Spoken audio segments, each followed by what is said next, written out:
코스피가 중국 수출입 보조에 따른 글로벌 경기 개선에 대한 기대로 2010선을 돌파했습니다. 지난달 매매와 전월세 거래가 모두 작년보다 두 자릿수 %의 감소세를 보였습니다. 전월세 거래량에서 월세 비중은 절반에 가까웠습니다. 시중은행들이 신용도가 나빠진 대기업을 중심으로 대출금 회수에 나서고 있습니다. 대한항공과 두산건설 등 최근 신용등급이 떨어진 대기업들의 단기 차입금이 급감했습니다. 저렴하지만 품질 좋은 저가 스마트폰으로 유명한 샤오미가 이제 국내의 스마트폰뿐만 아니라 매트리스, 캐리어와 같은 생활용품까지 판매하며 국내 시장 공략에 나섰습니다.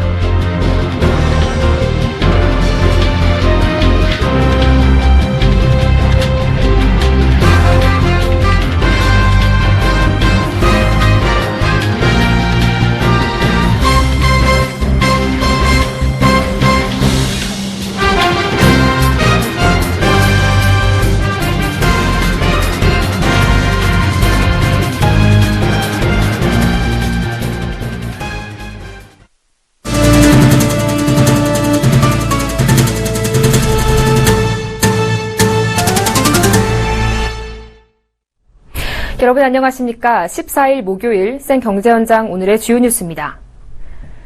코스피가 중국의 3월 수출입 호조에 따른 글로벌 경기 개선 기대로 2010선을 돌파했습니다. 오늘 코스피는 1.7% 상승한 2015에 장을 마쳤습니다. 유가 증권 시장에서 외국인과 기관이 각각 5,519억, 1,732억 원어치를 사들이며 지수를 견인했습니다. 반면 개인은 7,820억 원어치를 팔아치웠습니다. 코스닥은 0.66% 상승 출발했지만 장중 약세로 돌아서 0.03포인트 내린 693.42에 마감했습니다. 지난달 주택 매매와 전월세 거래가 모두 작년보다 두 자릿수 %로 감소했습니다. 국토교통부에 따르면 3월 주택 거래량은 77,853건으로 지난해 같은 달보다 30.4% 떨어졌습니다. 지역별로는 수도권이 38,311건, 지방이 39,542건으로 각각 34.2%와 26.3% 주택 거래가 감소했습니다. 특히 서울, 강남과 대구, 광주 등 수도권을 뺀 광역시의 주택 거래가 큰 폭으로 줄었습니다. 올 들어 3월까지 1분기 주택 거래량 역시 19만 9,483건으로 작년보다 26.1% 줄었고 최근 5년과 비교하면 3.5% 떨어졌습니다. 3월 전월세 거래량은 14만 4,865건으로 작년보다 10.4% 줄었습니다. 지난달 전세보다 월세 거래가 적게 줄면서 전체 전월세 거래량에서 월세 거래량이 차지하는 비중은 47.1%로 작년보다 3.6%포인트 높아졌습니다. 시중은행들이 신용도가 악화된 대기업을 중심으로 단기 대출금 회수에 나서고 있는 것으로 나타났습니다. 대한항공의 은행권 단기 차입금은 작년 말 기준 2,570억 원으로 1년 전보다 79.3% 급감했습니다. 이는 대한항공의 신용도가 A-에서 BBB+로 낮아진 것과 무관치 않은 것으로 분석됩니다. 자금 흐름이 나빠질 징후가 나타나자 은행 건전성을 지키기 위해 단기 대출금을 회수한 것입니다. 대한항공을 자회사로 둔 지주회사인 한진칼도 단기 차입 규모가 2014년 말 1,026억 원에서 작년 말 600억 원으로 줄었습니다. 또 올해 투자 부적격인 BB+로 신용등급이 떨어진 두산건설은 단기 차입액이 작년 말 기준 1년 새 20.6% 감소했습니다. 이 밖에 현대엘리베이터의 단기 차입금은 같은 기간에 200억 원에서 70억 원으로 떨어졌습니다. 중국 제품이라 하면 품질이 떨어질 것이라는 편견이 있으실 텐데요. 가격 대비 좋은 품질로 이런 이미지를 깨뜨려 이른바 대륙의 실수로 불린 샤오미가 국내 유통업체와 총판 협력을 맺고 국내 공식 온라인 브랜드몰을 오픈했습니다. 스마트폰뿐만 아니라 매트리스, 캐리어와 같은 생활용품까지 대거 판매에 나섰습니다. 한지희 기자가 보도합니다.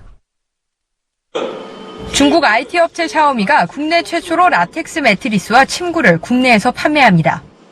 샤오미의 국내 공식 총판을 담당하는 코마트레이드는 오늘 오픈마켓인 G마켓 옥션과 손잡고 공식 온라인 브랜드샵을 열었습니다. 샤오미는 이날 스마트폰과 TV를 제외한 매트리스, 캐리어, 공기청정기 등 총 25개 종류의 제품군을 선보였습니다. 또 공식 온라인몰 오픈을 계기로 현재 판교에서만 운영 중인 공식 서비스 센터를 전국 6대 광역시와 제주도까지 확대할 계획입니다. 이런 한국 총판과 함께 그런 안정적인 샤오미 제품에 대한 AS를 지속적으로 제공할 예정이고, 샤오미의 다양한 신제품을 앞으로 이베이 코리아에서 한국 총판과 함께 국내 소비자에게 선보일 예정입니다. 그동안 샤오미는 가격 대비 성능을 무기로 중국 제품의 싸구려 이미지를 깨트렸다는 평가를 받고 있습니다. 특히 보조 배터리의 경우 저렴한 가격에도 대용량을 자랑해 국내에서 큰 인기를 끌고 있는 상황. 지난해 11월 출시된 스마트폰 홍미 노트3는 국내 공식 판매처가 없음에도 불구하고 출시 후 한 달간 10,000대 이상 날개 돋친 듯 팔렸습니다. 각종 가전기기에 침구류, 캐리어 등 생활용품까지 갖춘 샤오미가 국내 온라인몰에 공식 브랜드 샵을 론칭하면서 소비시장이었던 중국의 공산품들이 한국의 대륙의 역습을 가할지 주목되고 있습니다. 서울경제TV 한지희입니다. 케미칼 사업 부분을 롯데에 매각하기로 한 이후 삼성 SDI가 자동차 배터리 사업을 글로벌 초인류급으로 성장시키기 위해 본격 시동을 걸고 있습니다. 올해 이 전기차 배터리 사업에 대규모 투자에 나설 계획입니다. 앵커 리포트입니다. 삼성 SDI가 올해 전기차 배터리 사업에 1조 원을 투자합니다. 삼성 SDI는 올해 전지 사업을 중심으로 전 사업 부문에 9,746억 원 규모의 시설 투자를 검토하고 있습니다. 지난해보다 투자 규모가 40% 넘게 급증한 것입니다. 앞서 조남성 삼성 SDI 사장은 올해 초 열린 임시주주총회에서 2020년까지 3조 원 규모의 투자를 통해 자동차 배터리 사업을 반드시 글로벌 초인류로 성장시키겠다고 밝힌 바 있습니다. 삼성 SDI는 전기차 시장의 성장에 맞춰 중대형 2차 전지를 차세대 성장 동력으로 정한 만큼 대규모 투자로 규모의 경제를 이뤄 흑자 전환 시점을 앞당긴다는 계획입니다. 올해 투자는 기존 생산시설 증설과 유럽 지역 신규 생산 설비 확충 등에 투입될 전망입니다. 삼성 SDI는 현재 울산 공장과 중국 시안 공장에서 순수 전기차 기준 20만 대 규모의 배터리를 생산하고 있습니다. 이에 더해 완성차 업체 생산시설과 인접한 유럽 지역에 공장을 설립해 글로벌 삼각체제를 구축하는 방안을 추진 중입니다. 유력 후보지로 헝가리 등이 거론되고 있습니다. 현재 삼성 SDI는 중소형 배터리 부문에서는 올해 흑자 전환이 예상되지만 전기차 배터리 부문은 2018년까지 적자를 기록할 것으로 전망되고 있습니다. 그러나 수년간 적자를 감수하더라도 곧 만개할 전기차 시장에 대비해 전기차 배터리 사업의 전력 투구에 글로벌 강자로 우뚝 선다는 게 삼성 SDI의 미래 전략입니다. 서울경제TV 정한입니다. 경영난으로 대규모 인력 감축을 하며 고전했던 두산 인프라코어가 세계 시장 점유율 8위에 올랐습니다. 10위에서 2단계 올라선 것인데요. 경기 불황 속에 세계 건설 장비 업체들의 매출이 급감하는 가운데 두산 인프라코어의 경우 상대적으로 매출 감소가 적어 선방했다는 평가입니다. 김혜영 기자의 보도입니다. 두산 인프라코어가 건설기계 부문에서 세계 8위에 이름을 올렸습니다. 시장 점유율 3.6%로 역대 최고치를 기록한 결과입니다. 두산 인프라코어는 2011년 세계 6위를 기록 후 줄곧 10위권에 머물러 왔습니다. 두산 인프라코어의 지난해 건설기계 매출은 47억 6천만 달러. 매출은 전년보다 줄었지만 세계 건설장비 업체 순위는 8위로 2단계나 상승했습니다. 이 같은 두산 인프라코어의 시장 점유율 확대 요인은 3가지로 꼽힙니다. 우선 긴축 경영으로 지난해 시행한 강력한 구조 조정이 효과를 나타내고 있다는 평가입니다. 실제 두산 인프라코어는 지난해 감원을 단행해 직원을 5천여 명에서 3,800여 명으로 줄이고 알짜 사업 부문 매각을 시행했습니다. 여기에 자회사 두산밥켓이 소형 건설기계 시장에서 선전해 실적 개선에 힘을 보탰습니다. 두산 인프라코어 자회사 두산밥켓은 지난해 매출 4조 408억 원, 영업이익 3,856억 원으로 1958년 설립 이후 사상 최대 실적을 기록했습니다. 또한 경영 악화의 주범인 중국 시장의 실적이 반등세를 보이고 있습니다. 두산 인프라코어는 지난 3월 굴착기를 1,400여 대 판매량을 27.2%나 늘렸습니다. 두산 인프라코어는 지난 3월 중국 시장 판매 3위를 기록했습니다. 지난 1분기 중국의 굴착기 시장 규모가 13.9% 성장한 데 비해 두산 인프라코어는 배수준인 25%의 실적 성장을 이룬 셈입니다. 건설기계 시장 침체로 고전하던 두산 인프라코어 실적이 호전되면서 주가도 3거래일 연속 상승해 20% 가까이 올랐습니다. 서울경제TV 김혜영입니다. 최근 정부는 정책 도입을 앞두고는 경제 상황이 위기 수준임을 강조하고 경제 지표 발표 때는 양호하다거나 선방하고 있다고 평해 국민들을 헷갈리게 하고 있는데요. 지난해부터 가계부채 증가 속도가 빠르다며 시중은행들의 위험 신호를 보내던 금융위가 최근 가계부채 증가에 문제가 없다는 홍보 자료를 내놔 논란이 되고 있습니다. 보도에 정은규 기자입니다. 우리나라 가계부채 수준은 걱정할 정도는 아니고 점차 나아지는 중입니다. 금융위원회가 카드뉴스 형태로 내놓은 가계부채 관련 홍보자료입니다. 하지만 나아지는 중이라는 문구와 함께 배치된 그래프에서 가계부채는 매년 증가하고 있습니다. 쉽게 수긍이 가지 않는 내용입니다. 이어지는 내용을 보면 금융위의 논리는 이렇습니다. 낮은 금리로 절대 금액이 증가했지만 가계부채의 질이 개선되고 있다는 것입니다. 금융위는 연체율 하락과 분할 상환, 고정금리 대출 비중 증가 등을 근거로 제시했습니다. 지난해 안심전환 대출과 올해 여신심사 가이드라인 등 분할 상환, 고정금리 대출을 늘리는 금융위 정책이 효과를 발휘하고 있다는 주장입니다. 금융위 말대로 작년 말 기준 고정금리형은 35.7%, 원리금 분할 상환 대출은 38.9%까지 비중이 대폭 늘었습니다. 그러나 가계부채 증가 속도는 역대 가장 빠른 수준이었습니다. 지난 한 해에만 가계부채는 121조 원 넘게 늘었습니다. 질적 개선에 대해서도 이견이 없지 않습니다. 처음부터 원금을 갚아나가야 해 상환 부담이 높아지면서 서민층이 오히려 제2금융권으로 내몰리고 있다는 지적입니다. 실제 지난해 안심전환 대출 중 6등급 이하 저신용자 비중은 5% 수준에 불과했습니다. 지난해 말 기준 가계의 순처분 가능소득 대비 가계신용 잔액은 144.2%입니다. 순처분 가능소득은 세금 등을 내고 자유롭게 쓸 수 있는 돈이고 가계신용은 대출과 결제 전 카드 사용 금액 등을 합친 것입니다. 가계가 1년 동안 쓸 수 있는 돈을 모두 빚 갚는 데 써도 빚이 44%가 남는다는 뜻입니다. 가계부채는 여전히 사상 최대 수준인데 걱정할 필요가 없다는 식의 성과 알리기는 문제가 있어 보입니다. 서울경제TV 정훈규입니다. 시중은행들이 앞다퉈 삼성페이 모시기에 나서고 있습니다. KB국민은행과 NH농협은행이 오늘부터 삼성페이 서비스를 시작했고 기존에 서비스를 해온 우리, 신한, IBK 기업은행을 더하면 하나은행을 제외한 대형 시중은행 모두가 삼성페이 서비스를 제공합니다. 김성훈 기자가 보도합니다. 지난달 말까지는 삼성전자의 주거래 은행인 우리은행이 따낸 6개월간의 삼성페이 독점권 때문에 다른 은행들은 삼성페이 서비스를 하고 싶어도 할 수 없었습니다. 그러나 이 독점권이 종료되면서 시중은행들이 삼성페이 서비스 경쟁에 뛰어들었습니다. KB국민은행은 삼성전자와 삼성페이 관련 제휴를 맺고 KB국민 삼성페이 서비스를 오늘부터 시작했습니다. KB국민 삼성페이 서비스는 삼성페이 기능이 탑재된 휴대폰을 소지한 만 14세 이상의 인터넷 뱅킹 가입 고객이라면 누구나 이용할 수 있습니다. 삼성페이 앱에 입출금 통장을 등록하면 전국 2,300여 개 KB국민은행 ATM에서 현금 입출금이 가능합니다. 입출금 시에는 휴대폰의 계좌 비밀번호, 금액 등의 정보를 입력하고 ATM에 접촉하면 됩니다. 저희 KB국민은행은 KB국민 삼성페이를 통해 고객에게 새로운 경험을 제공하고 고객 편의 제고를 위해 다양한 부가 서비스를 준비 중입니다. NH농협은행과 농협상호금융도 실물카드 없이 ATM에서 출금이 가능한 NH농협 삼성페이 서비스를 출시했습니다. 기존의 계좌번호 입력과 달리 실물카드를 직접 촬영해 삼성페이에 등록하는 방식입니다. 별도의 보안카드나 OTP 인증 절차가 필요 없고 인터넷 뱅킹을 하지 않는 고객도 쉽게 이용할 수 있다는 것이 특징입니다. 특히 농협의 경우 울릉도와 백령도 등 전국 방방곡곡에 2만 6천여 대의 ATM 기기가 운영되고 있어 삼성페이 서비스 제휴에 따른 시너지 효과가 상당할 것으로 보입니다. 시중은행들이 너나 할 것 없이 삼성페이 서비스에 진출하는 이유는 고객의 금융 편의성을 높일 수 있을 뿐만 아니라 삼성페이 가맹점에서 은행 계좌로 결제가 이루어질 경우 부가 수입으로 수수료까지 얻을 수 있기 때문입니다. 서울경제TV 김성훈입니다.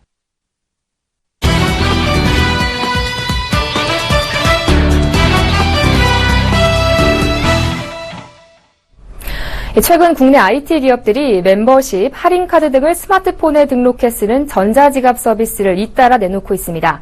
SK플래닛, KT, LG U+, 등 통신 대기업부터 얍컴퍼니 같은 스타트업까지 경쟁적으로 전자지갑 시장에 뛰어들고 있는데요.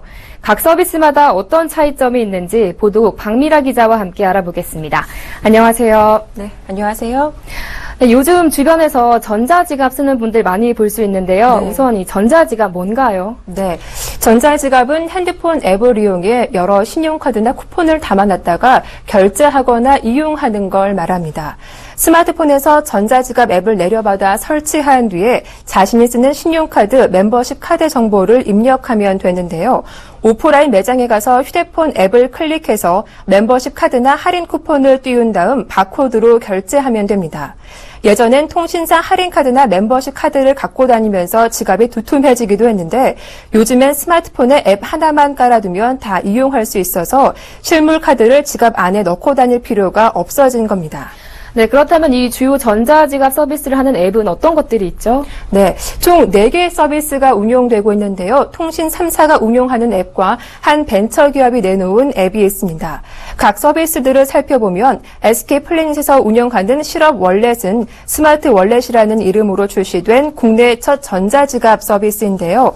2010년 6월에 출시된 후 작년 8월에 이름을 실업 월렛으로 바꿨습니다. 다양한 문화 행사에 대한 정보와 할인 혜택을 충실하게 제공해주고 있습니다.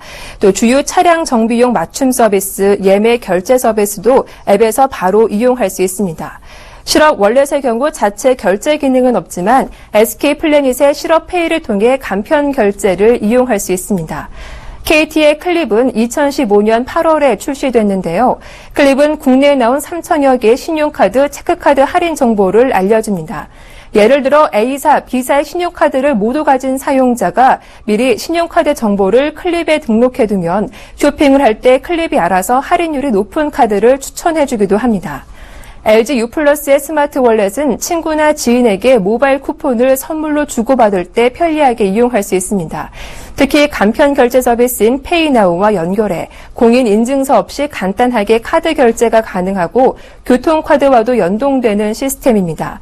마지막으로 얍 컴퍼니에서 내놓은 얍이라는 앱인데요. 각종 멤버십 할인이 가능하고 특화 기능으로는 맛집을 추천하는 서비스가 있습니다. 네, 이 전자지갑 서비스들이 다양하다 보니까 나에게 꼭 맞는 전자지갑을 선택하려면 각각의 혜택들을 잘 비교해봐야 할 것 같은데요. 네. 이 전자지갑에는 어떤 기술이 접목돼 있죠? 네, 전자지갑 서비스에는 우선 위치 확인 기술이 접목되어 있습니다. 앱을 실행하지 않아도 근처에서 할인 행사하는 가게 정보가 뜨거나 유명한 맛집이 있다는 정보를 알려주는데요. 이는 지속적으로 이용자의 현재 위치를 전자지갑 앱이 파악하고 있기 때문입니다. 기본이 되는 기술로는 GPS가 있는데요. GPS는 지구 궤도상의 위성 3군데에서 쏘는 전파를 활용해 스마트폰의 현 위치를 파악하는 기술입니다. 또 근거리 무선 통신인 NFC 기술도 폭넓게 사용되고 있습니다. NFC 기술로 결제 정보는 물론이고 멤버십 할인과 모바일 쿠폰 적립 등의 정보도 한꺼번에 오갑니다. 뿐만 아니라 전자지갑으로 전자화폐나 상품권을 구매해 스마트카드에 충전하는 것도 가능해졌습니다. 네, 이제는 현금이나 카드를 들고 다닐 필요 없이 스마트폰 하나만 있으면 결제가 가능해지는 시대인데요. 이 전자지갑 시장에 대한 향후 전망은 어떻습니까? 네, 전문가들은 신용화폐 수단이 플라스틱에서 스마트폰으로 빠르게 변화할 전망이라며 1인 1 스마트폰 보급으로 인프라가 변화할 수 있는 환경이 조성됐다고 말했습니다. 더욱이 삼성전자와 애플이 인프라 진화를 주도하고 있기 때문에 이런 환경 변화에는 가속도가 붙을 것이란 진단인데요. 업계 관계자는 국내 신용카드 결제 금액은 500조 원 이상이고 아직도 90% 가까이 오프라인에서 발생하고 있는 중이라며 페이 서비스가 오프라인에서 영향력을 넓혀갈 가능성이 매우 크다고 전했습니다. 네, 지금까지 보도국 박미라 기자와 함께 전자지갑 활용법과 또 이 시장의 향후 전망에 대해서 알아봤습니다. 오늘 말씀 잘 들었습니다. 고맙습니다.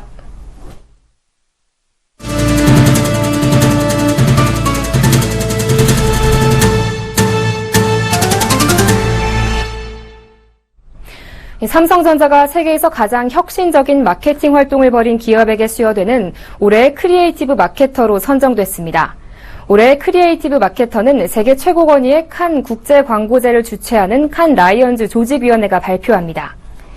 국내 기업 중 이 상을 수상하는 것은 삼성전자가 처음입니다.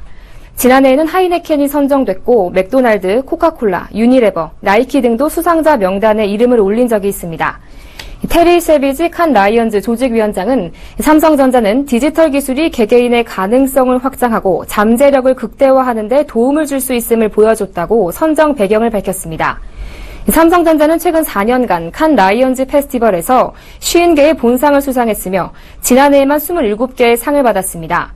수상작 대부분은 삼성전자의 기술과 제품으로 더 나은 세상을 만들기 위해 기획한 마케팅 캠페인으로 기술 혁신이 소비자의 삶을 풍요롭게 만든다는 삼성전자의 브랜드 철학을 담았습니다. 안전 문제 등으로 해외에서 리콜된 제품이 국내에서 버젓이 유통되는 사례가 적발됐습니다. 한국소비자원은 지난 1월에서 3월 해외에서 리콜된 26개 제품의 국내 유통을 확인하고 시정 조치를 했다고 밝혔습니다. 품목별로 살펴보면 가전제품과 아동용품이 각각 6건으로 가장 많았고 화장품, 화학제품이 4건, 레저용품이 3건으로 그 뒤를 이었습니다. 이케아 코리아가 판매했던 유아용 완구, 라티오 텅 드럼은 고무공 분리로 인한 질식 우려로 미국과 캐나다에서 리콜됐던 제품이었습니다. 또한 미국과 캐나다에서 손잡이 파손으로 인한 영유아 낙상 우려로 리콜된 브라이텍스 유아용 카시트도 해외 직구 쇼핑몰 등 23곳에서 판매되고 있었습니다. 소비자원은 해외 직구 쇼핑몰에서 제품 게시를 삭제하고 판매를 중지시켰으며 국내 공식 수입 유통업자가 판매하는 제품의 경우 해외에서 구매한 제품까지 무상 수리와 교환, 환급 등이 진행되도록 할 방침입니다. 2분기 소매 유통업 경기 전망 지수가 1년 만에 소폭 상승했습니다. 인터넷 쇼핑몰은 호조세가 예상되는 반면 홈쇼핑과 편의점 등은 다소 고전할 것으로 전망됩니다. 대한상공회의소에 따르면 올해 2분기 소매 유통업 경기 전망지수 RBSI는 1분기보다 2포인트 상승한 98로 집계됐습니다. RBSI는 유통업체들이 체감하는 경기를 수치화한 것으로 지수가 100을 넘으면 긍정적으로 예상하는 기업이 더 많다는 의미고 100 미만이면 반대입니다. 업체별로 보면 인터넷 쇼핑은 생필품 최저가, 당일 배송 서비스 등에 힘입어 성장세를 이어갈 전망입니다. 백화점도 노동절 기간 중국인 방문객 기대로 전분기보다 2포인트 상승했습니다. 하지만 지난 분기 호조세였던 홈쇼핑은 주요 고객층 이탈로 불안 심리가 커져 부정적인 전망이 우세합니다. 편의점도 전 분기에 이어 100을 크게 밑돌았습니다. 취업포털 사람인에 따르면 국내 100대 기업 직원들의 평균 근속 연수는 12년으로 조사됐습니다. 평균 근속 연수가 가장 긴 기업은 SK에너지로 21년이었습니다. 해양수산부는 다음 달부터 본격적인 세월호 인양이 시작되며 이달 말까지 부력 확보를 위한 에어백 설치 작업이 진행된다고 밝혔습니다. 현대경제연구원 조사에 따르면 한국에서 창업하는 사람 중 63%가 생계형이고 기술이나 새로운 아이디어에 의한 혁신형 창업은 21%에 불과했습니다. 기획재정부 복권위원회는 내년 복권 발행 규모를 올해보다 5.2% 늘어난 총 4조 2천여억 원으로 의결했습니다.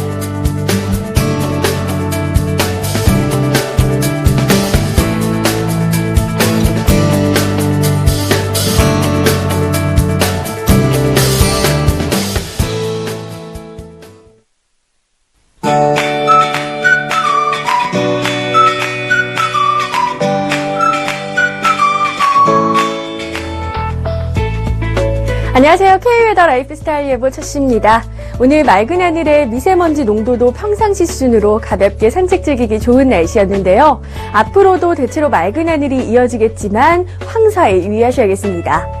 오늘 저녁부터 옅은 황사가 나타날 가능성이 있는데요. 내일까지 미세먼지 농도 나쁨 단계 예상됩니다.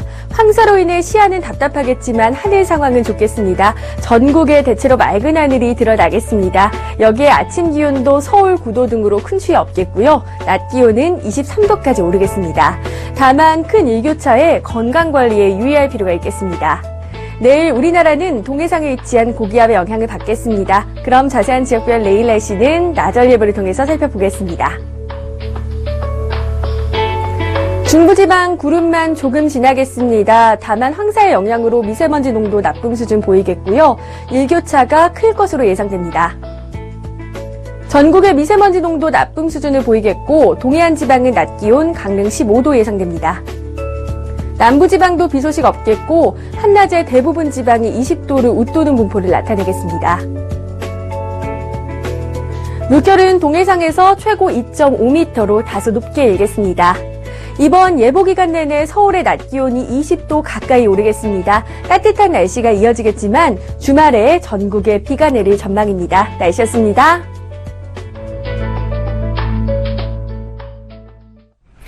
예, 16년 만에 여소야대의 총선 결과가 나왔습니다. 이번 20대 국회는 민생을 챙기고 또 국민을 위해 일하는 새로운 국회가 됐으면 하는 바람입니다. 생경제 현장 여기서 마칩니다. 시청해주신 여러분 고맙습니다.